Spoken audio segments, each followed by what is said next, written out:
This lesson is intended to support students working with the lesson for Unit 5, Day 3, Perspectives on History, with the guiding question, how have representations of Africa biased the way that its history is understood? And the lesson objective is to analyze the impact that representations of Africa in maps have on the perception of its history. We begin today's lesson with two important world maps, the Mercator projection and the Peters projection. Examine the maps in the next 3 slides. This slide has the two maps together. The next 2 slides focus on one map at a time. Respond to the prompts using the blue space provided.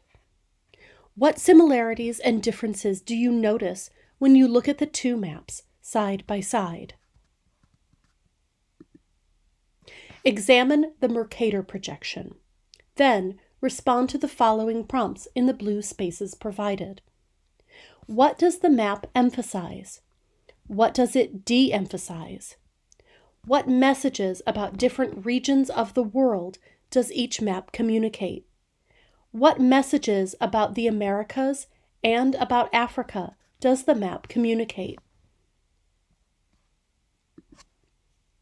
Examine the Peters projection.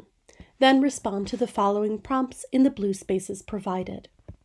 What messages about different regions of the world does each map communicate?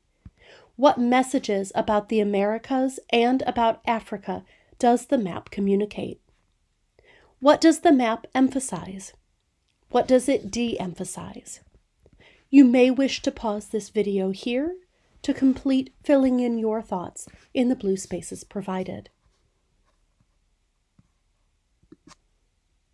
In the fall of 1967, researchers conducted a study called Project Africa, which sought to collect information about what students believed to be true about Africa, specifically south of the Sahara Desert. In the study, researchers surveyed secondary school students to determine what perceptions students held about Africa south of the Sahara, and if these perceptions were accurate and based on facts.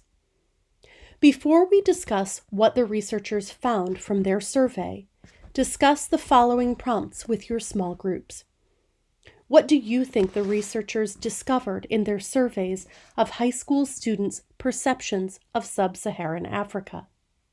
What makes you say that? How do you think world maps, such as the Mercator projection and Peters projection, might influence how students think about Africa? Researchers for Project Africa found that the students surveyed in 1967 had a general lack of knowledge about Africa and the people who lived there. Here's an excerpt from the researchers' conclusions. This survey demonstrates that the traditional stereotyped image of Africa does exist.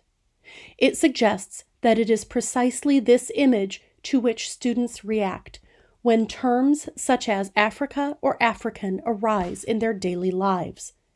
It may be that very little is actually taught about Africa south of the Sahara in our schools. There is also some evidence that textbooks and other instructional aids used in social studies classes present a picture of Africa south of the Sahara which strengthens rather than weakens the stereotyped preconceptions with which students enter high school. Many of the views reflected in the study are dated, flawed, and include generalizations that are not accurate.